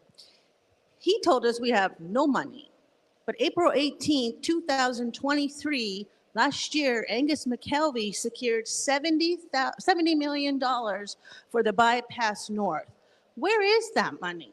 And how do we not have it? Sounds like that's a He question had for Angus. I've been calling him. I've been emailing the governor. I've been emailing your office. I'm like all these other people. I know you say it takes forever, but we're tired of the runaround because there's all this traffic coming down Kiave Street, which could be avoided because they all want to go north. Yeah, So I don't think I ever said it took forever. What I said is I've been asking Ed since the beginning to make that a priority. But your questions, you should ask to Ed or Angus McKelvey. I cannot answer, but I don't have their answers. They haven't responded except for Mr. Sniffen, who says we don't have any money. Then Okay, that's his Jackie, answer. hang on, Jackie, because Yeah. someone else is waiting. Okay. Shannon? Shannon was next. And then we'll go to Jackie. So folks, raise your hand. Try not to, we'll go back to you if you have follow-up questions. Shannon? So I now live in Kilauea as well. And I'm just wondering if there's a plan. So it's kind of like a back road. Yeah, we got to go over like 2 makeshift speed bumps. And my car is like super low. And so I'm wondering if there's a plan eventually to pave that road so that when people drive in and out, that it's safer. And then also just a comment I don't know if it was a couple weeks ago or a week ago, we didn't have water, and there was no, I guess, information shared with us. And so when I got home, tried to turn on the water and there was no water. And so my worry is that, you know, we have a water heater and it could have been damaged not knowing that there was no water. And so that could have been an added cost. So I want to just see, and I understand that there's definitely construction going on and all the things, but it would have been nice if somebody, even if somebody had posted, I know maybe we couldn't have let us know ahead of time, but if somebody knew, maybe there could have been a social media post, because we all are on social media. So yeah. I think I can help with that. So next week, our infrastructure team will be here who can help with the road question. I think I know which water outage incident you were talking about. It was about an hour and a half, but notice wasn't given that morning. I think the parts came in. Water department will be here next week. They're aware that any water outages, you know, the community wants as much notice rapidly and frequently. So we'll reiterate that to you. Okay. One more question up there and any on this side? Okay, one here. What happened to our other microphone? Okay.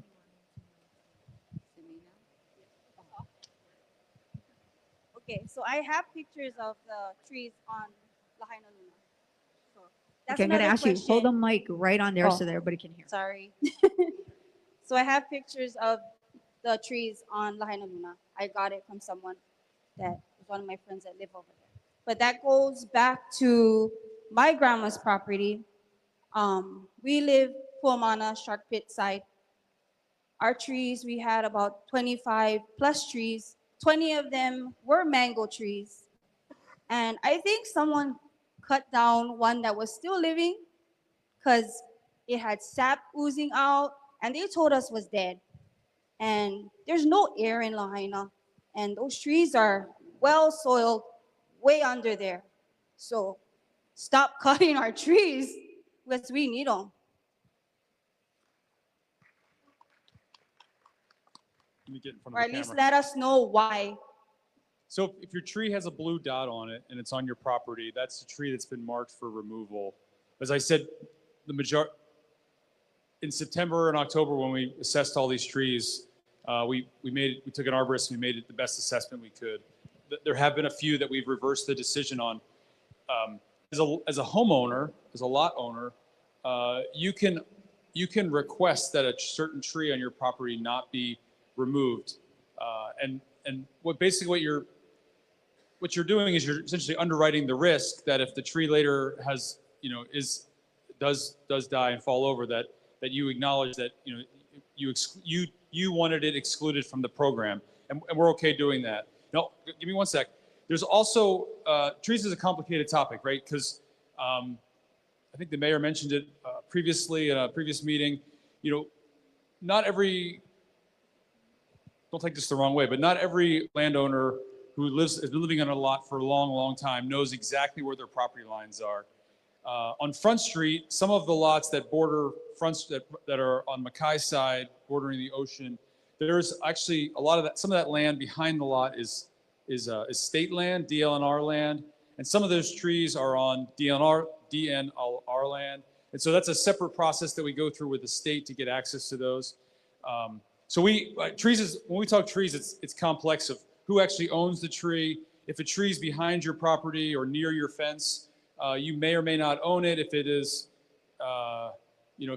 if we need to get access to it to cut it down, then it requires sometimes a state or a county right of entry to get back there. You might want to save the tree, but if it's not on your property, then it's a different process to get the different arborists out there to review the tree and save it. All that to say is that if you have a tree that you absolutely feel is inappropriately marked, certainly let the debris team know, let the Corps of Engineers know. We will send someone out to look at it. We're going to let you, I know you're hanging on to that mic. So one more question. We got 3 people waiting. So go ahead. Hi, I have a question, 2 questions. The first sorry, one is, sorry, not you. Right here. Finish your, I know you Well, have a when we follow-up. talked to the arborist, he didn't even want to hear what we had to say. Like it was his opinion are nothing at all. Our property, our mango trees sit on our property. It belongs to us. 2 of them, I think, are county trees, but that's this ugly palm tree that, it's just burnt all the way to the top. And our trees had leaves on them, and I have pictures of the sap. So there is life in there. So they shouldn't have cut them at all. And Yeah, we're happy to entertain individual questions about trees. I'm not an arborist. We did rely on local arborists who have local knowledge of Maui trees to make these decisions. Did we get them all 100% right? Probably not. But the other thing is with trees is sometimes when a tree is severely damaged in a fire, it's a survival mechanism, right? It leafs out, it puts all of its energy from the roots into as many leaves as it can produce in sap, trying to preserve itself for its next generation as it essentially slowly dies. And so I'm assuming the trees on Lahaina Luna Park probably were the same thing. They may looked alive, but they were compromised, and compromised trees in a state like Hawaii, where the climate's warm and there's lots of bugs and insects, they rot very quickly. So again, I'm not an arborist, but the best professional advice, we solicited the best professional advice we could to make these decisions, because we're trying to balance the desire to preserve trees with our desire to preserve the public health and the interests of the public. So it's a bit of a balancing act. I'm sure we didn't get it perfect, but we're trying really hard to. And if you have a specific question about a tree on your property, we'd be happy, one of these people in the registrars would be happy to take your name and your number and your address, and we'll do the best we can. Thank you, Thank Colonel. Appreciate the question. We're going to go to the woman in the auburn, followed by Jackie on the second top, and then right here in the middle. Go ahead, ma'am. Thank you very much. I'm asking my question on behalf of my uncle.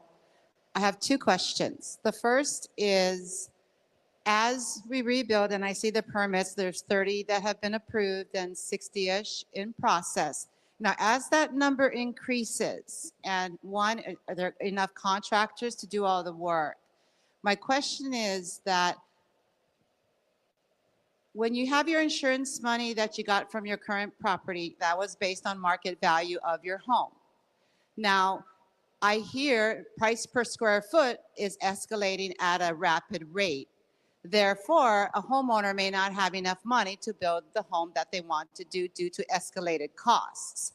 Now, as cost of goods sold, if those prices go up, is there like a gatekeeper or a commission to monitor these costs of goods that are going to be increasing based on supply and demand? That's my first question.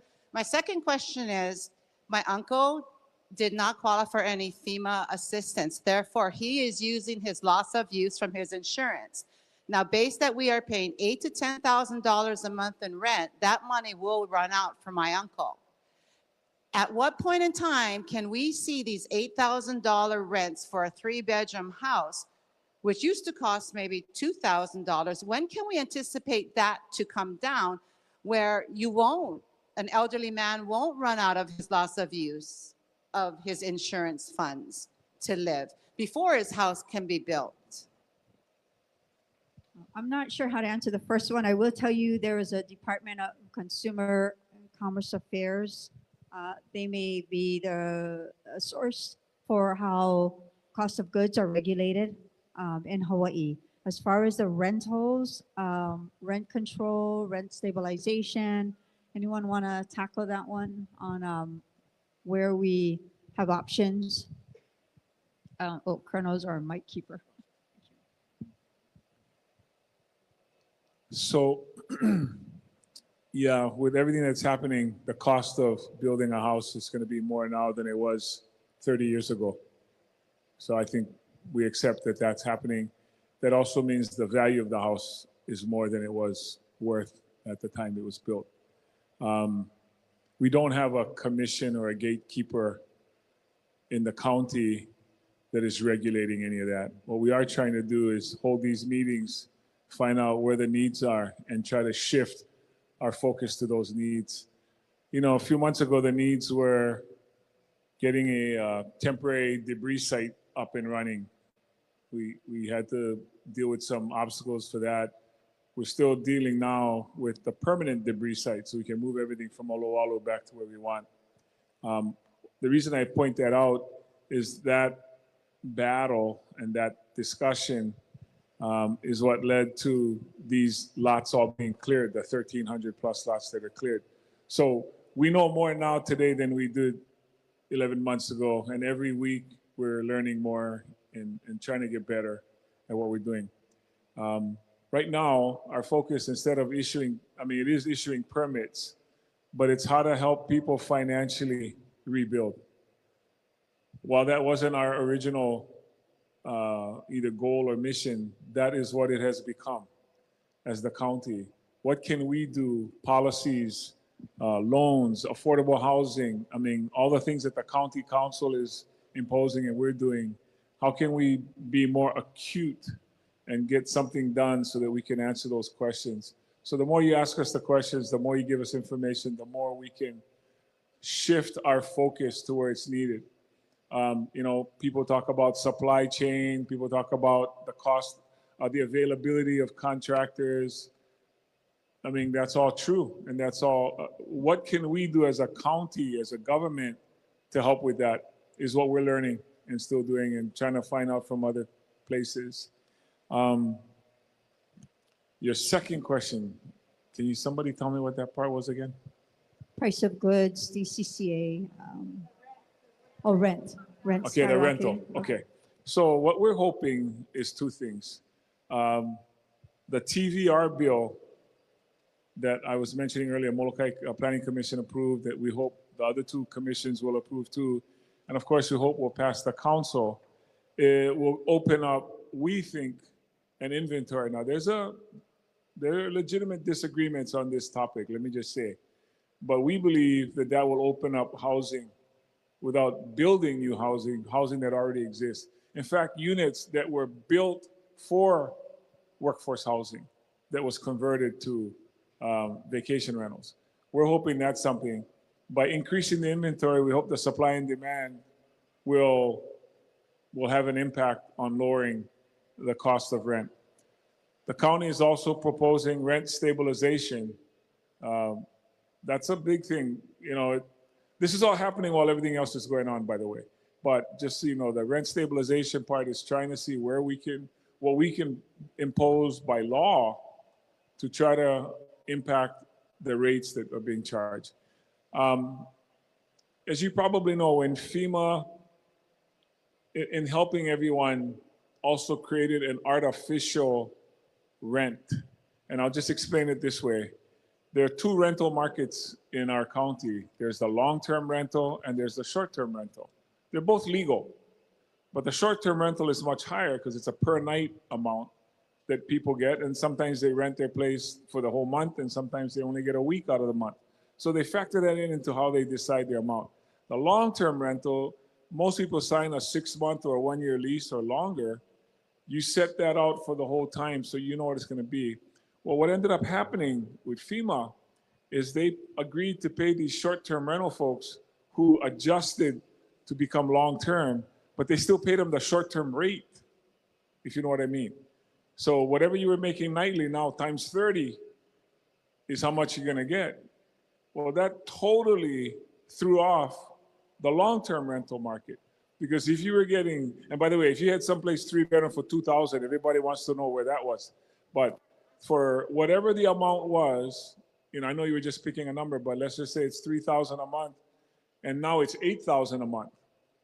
Well, the unintended consequence of that is that the person who was leasing a long-term rental to their loyal renter for 4 years or 5 years says, well, your lease is up. I can give it back to you for $3,000, or I can give it to FEMA and get $8,000. Now, I'm not blaming anybody. I'm not blaming FEMA, and I'm not blaming the landlord. But we all know who the loser is in that. So maybe some people, and I'm not talking about people kicking people out. I'm just talking about people where the term ended, and you could have and you would have renewed it, except this artificial thing enters the market that says, hey, you can make $5,000 more. What are you going to do? Well, if I do that, I help my family. But now, where does that renter who was paying $3,000, where do they go to find another $3,000 rent? Because everybody's charging $8,000 now. That's what happened to you guys. Now, the only thing we can do, and the two things we're trying to do, is to have TVRs made illegal in the apartment zone district, because they were supposed to be apartments, not hotels, and increase the amount of stock inventory so that people who were charging $8,000, nobody's going to go to them to get their rent, because now they can go get their rent somewhere else, and start to bring that down. The other thing is, and rent stabilization is a ways away. They do it in other cities. There has been success and there have been failures. So we obviously want to be successful. I'm sorry that's a long answer, but that's what we're trying to do on the county side. Thank you, Mayor. We have 2 on deck and 1 online question. Jackie, go ahead, followed by this woman. Oh, one more wait, Mike. Oh, Mike, you want to add a response from FEMA? So I wanted to address a portion of your question, and that is, so since he's using the ALE and the LOU, and that will eventually run out. So I want you to encourage him to apply with FEMA for that rental assistance before it runs out, so that he can get into that program. Okay, so he can contact FEMA through the 800-621-3362 phone number, and get him started in that process as soon as possible. Okay, thank you. Thank you, Michael. Mayor? Okay, so Mike reminded me of something. If you are currently ineligible for FEMA, apply again when you've exhausted your funds, because you can become eligible. So, you know, a lot of guys, especially Hawaii people, when you're told no, you accept the no, and you say, well, the guy said no already. But it might have been not no, but not now. Okay? Take a no as a not now. Bombay, come back, try again. Because once you exhaust that, you become eligible for FEMA. So you may have been ineligible because you had the funds. When you don't have the funds, you can become eligible. Am I right, Mike? Okay, he said true. No answer. True. The answer is true. We just go with that. Just kidding. Did you want to clarify? So the other thing I want to emphasize is, don't wait until it runs out. Okay?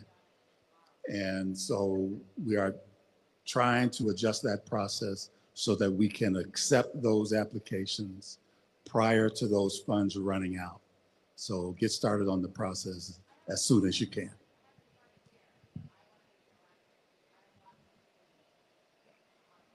Okay, we probably did not catch that. We're gonna go to Jackie up there, this woman who's been patiently waiting in the middle, and then to the end. So please go ahead, Jackie. Yeah, mahalo. I just wanted to offer a little bit of clarification, because I myself have also been frustrated by the bypass conversation. So I hunted down some answers, and I went to the meeting that Ed Sniffen was at Leali'i, and I said that directly. I said, Angus said that he put this money in that budget. What the heck?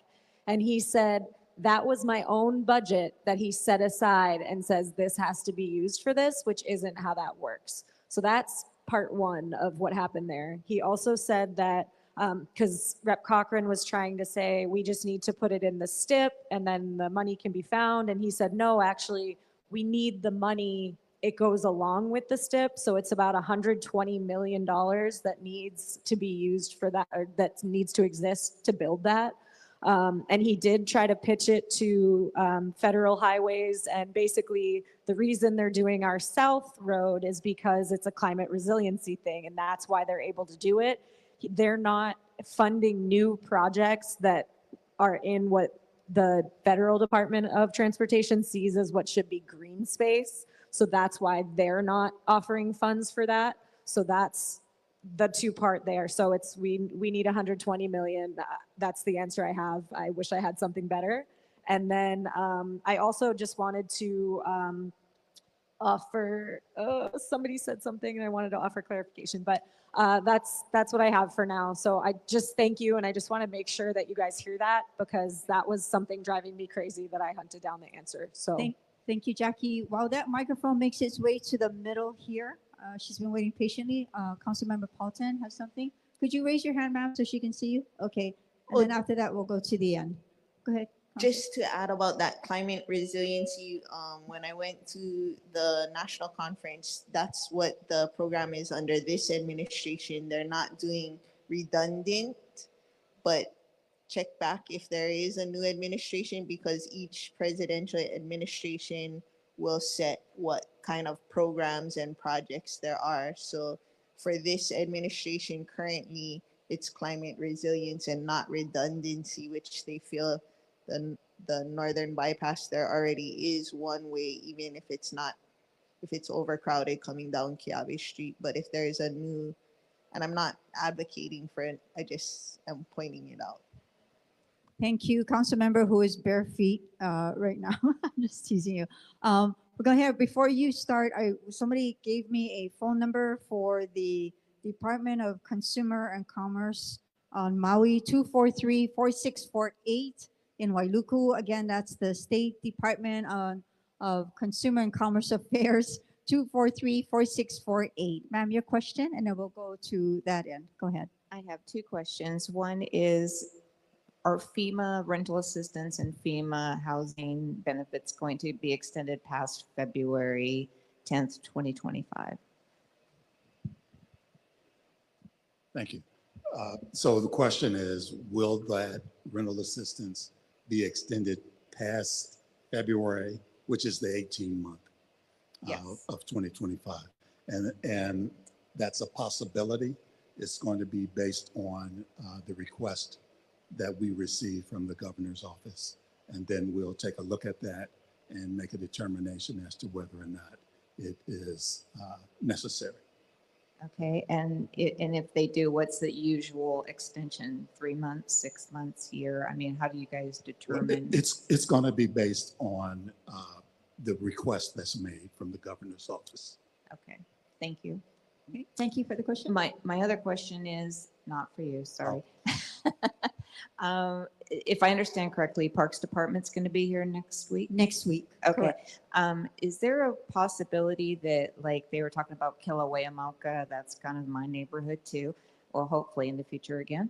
But it'd be nice to have more, like I know a lot of parks got wrecked, like playgrounds and benches, and it'd be nice to have actually nicer parks with some covered picnic pavilions. And but when I've like kind of gotten estimates of what Parks County Department would cost, like to build a picnic pavilion, for example, or a playground, it's a lot more expensive than if you just hired a licensed local contractor to build it.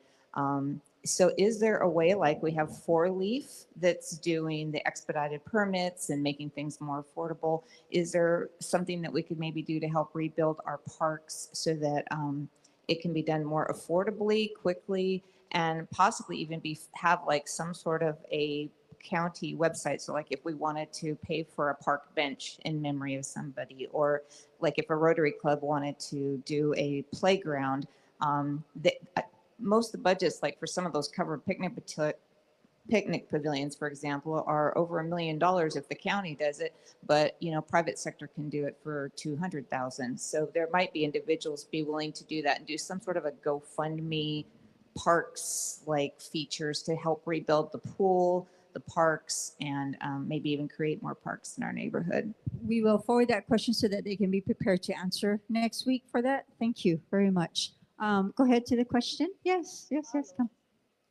Can you hear me? Yeah, right into the microphone. Aloha mai kako. I'm going to come over here so you don't have to turn your heads behind and look at me, because I want to say mahalo, ya'oko, before I say my question, because we finally got our lot cleared and it's such a good feeling.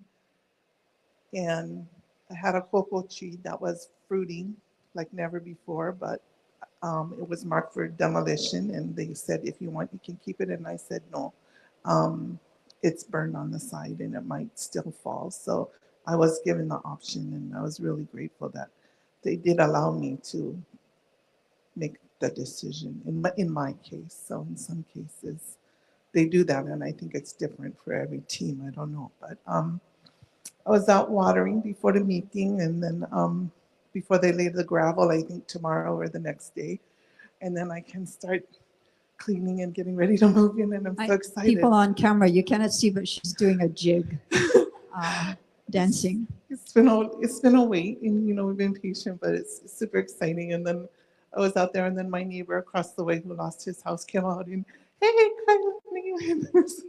He's like, look, they put in a new cesspool. And he's so excited because the old system was removed, and now he's tied into the county, and it's a side benefit, that we're all getting. And I'm just really grateful. And I'm looking forward to moving back in. And we're so fortunate to live in America, even, with all the unintended consequences of our history. But, this isn't happening in a lot of the places in the world where devastations are happening. And I'm just so grateful that we live in this place where we have this benefit and this blessing. Right? Mahalo to all of you, working so hard, working in the debris, boots on the ground, day in and day out. And I went to the county office, extension office, on Monday, and it's beautiful. All the artwork on the walls. If you folks haven't been there, check it out. It's embracing. It's a feel-good place, like the Civic Center was when we come before.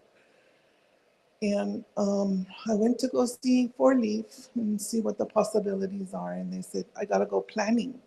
And so my question is it possible to bring planning over sometimes for us to see and meet with, so we don't have to go to the other side every time? And Great question. Thank you. Kate?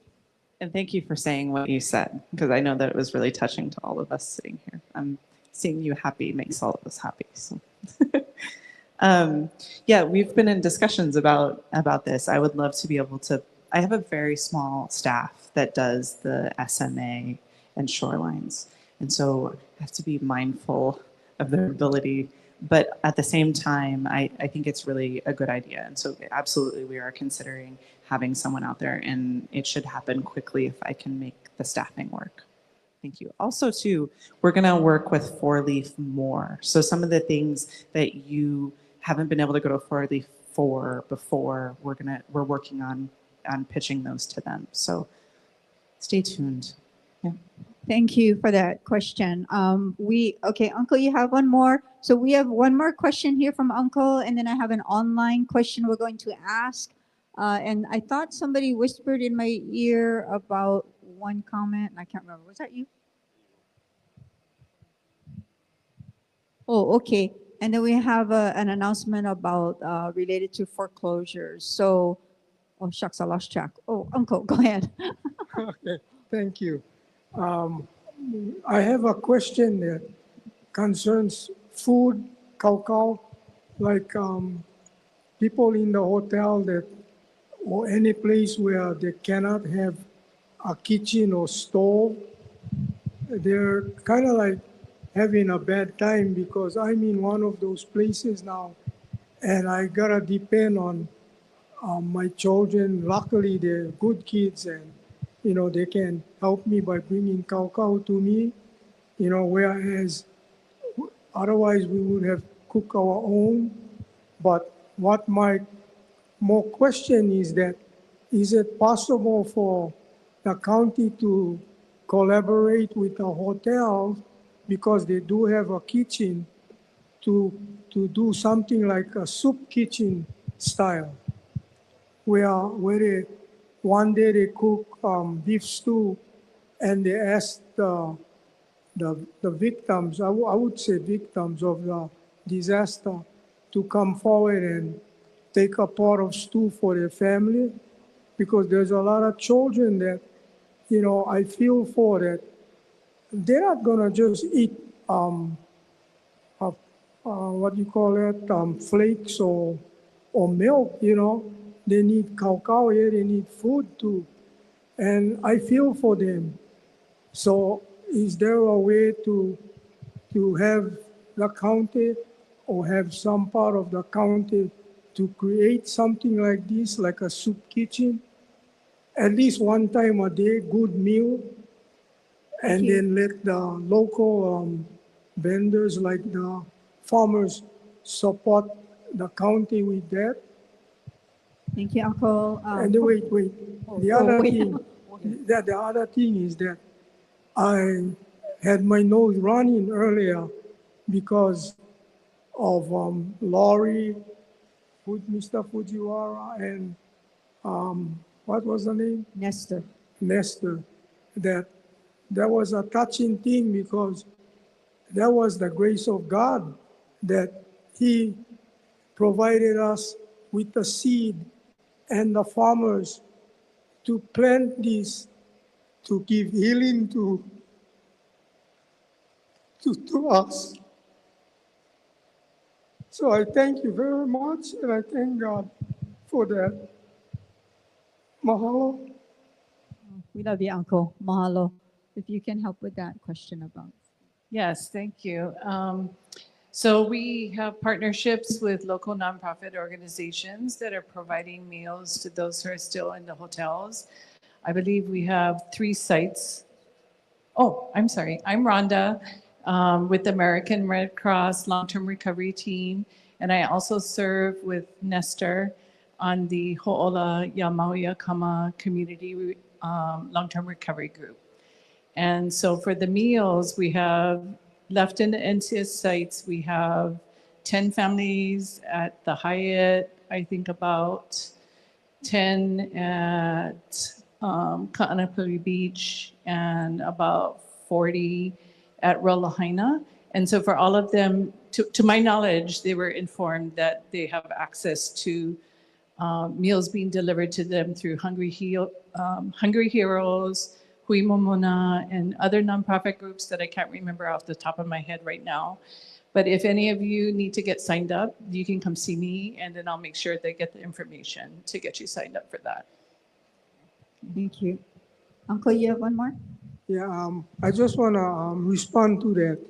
I know the gratitude that we should have for that program, but the cacao different, yeah?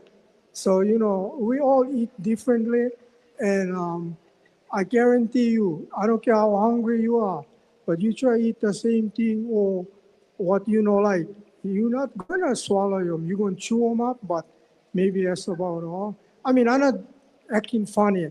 I'm being dead serious, because I old already, and I know how it feels from growing up to this age, and I know how food tastes, yeah, when it's home cooked and when it's commercial. I'm not, like I said, being funny or anything, but I am very sincere on trying to satisfy the stomachs of the little ones. Us guys, we can afford to eat 1 apple a day or whatever, but because we hardly move around. But the kids get a lot of energy and they need all that food. So that's all I'm saying. And I want to share that kind of thought, because that's part of what we are here for, to try to help each other out. And I believe that it's going to happen. I will pass along the feedback for variety and better menu choices.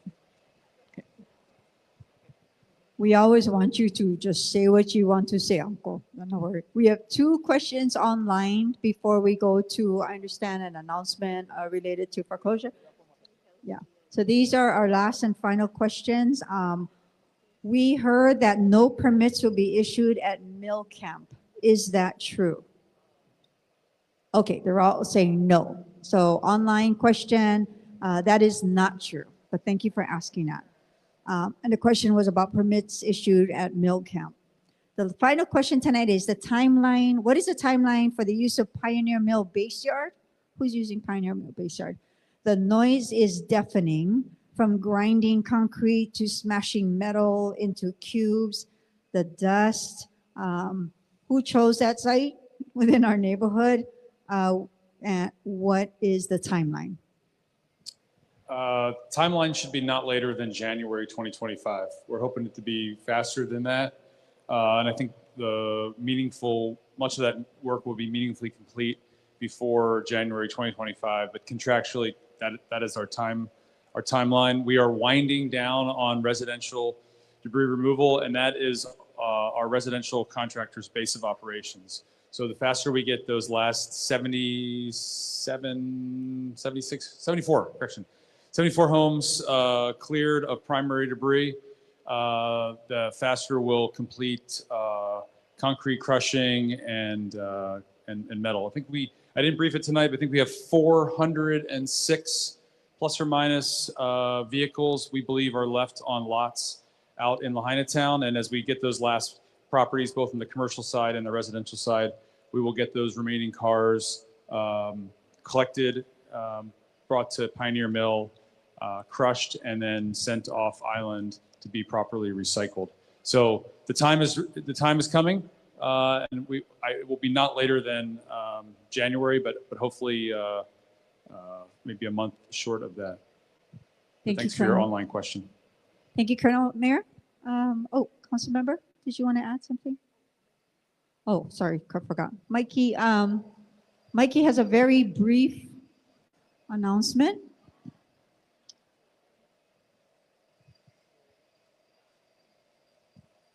Yes, Mikey. Mahalo Mahina. Aloha, everyone. Mikey Burke. I wear a lot of hats, but tonight I'm talking to you from the Lahaina Community Land Trust, and I want to make sure that everybody in this room and everybody online follows Lahaina Community Land Trust or Hawaii Community Lending, because what's happening right now is that anyone who is still holding a mortgage in Lahaina is at risk.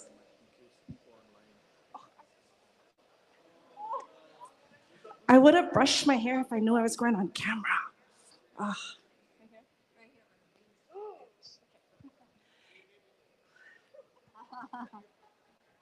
Mikey Burke, class of 2001. We just want to get the word out that there are people in Lahaina who are still holding mortgages that are on a disaster forbearance plan, a pause in your payments. However, you are still at risk of receiving a foreclosure notice. Now, this is illegal and this is a mistake. So if you know anybody that's getting these letters, please reach out to Hawaii Community Lending and let them look into this for you. Let them fight this for you. Because this isn't something that you should have as another to-do on your back. This is absolutely wrong. If your kupuna are the ones that hold title to these homes, please get online and do this for them. Do not just assume that it's okay, because you can go online and you can look at your account and your account is saying that you're on a disaster forbearance plan. It says nothing about being foreclosed on, yet you're still gonna get a foreclosure letter. So call somebody, make sure that in the notes in the back office of your mortgage servicer, it doesn't say that they have put you into foreclosure proceedings. But just know that if you're on a disaster forbearance plan, you cannot be foreclosed on at the same time. My concern is that there are kupuna out there who are getting this letter and they don't understand that. And as a community, we don't question, right? Please talk to them. Let them know that if that's something that's coming to them, question it. It's wrong. If you know somebody who's just hanging on by a thread and they've received this letter, tell them to please reach out, Lahaina Community Land Trust or Hawaii Community Lending. We will help you get this fixed and make it right. Mahalo. Thank you, Mikey. And I'm reminded, I'll hand it to Mayor. I'm reminded that we missed an announcement earlier. This Saturday will be the expo. Yes, open house, the West Maui Emergency Preparedness Open House at Napili Noho. And Hawaiian Electric will be available to talk about their public safety power shutoff. So please get educated about that. Go to their website and understand. Yes, you too. To learn more about that plan, that program, and the notification that will affect all their customers. Mayor, we'll close out tonight. Okay, I'll just say thank you again. Can we have a nice hand for all of our subject matter experts who helped us tonight? Thank you, guys. I'm just going to remind you, Ho'oma Kaukau, to be prepared, is this Saturday at the Queen Ka'ahumanu Shopping Center. Come down and get some information on preparation, especially as we come into hurricane season. So again, if you have the time and the ability, Ho'oma Kaukau, come Queen Ka'ahumanu Center. All right, everybody, have a good night. Drive safe.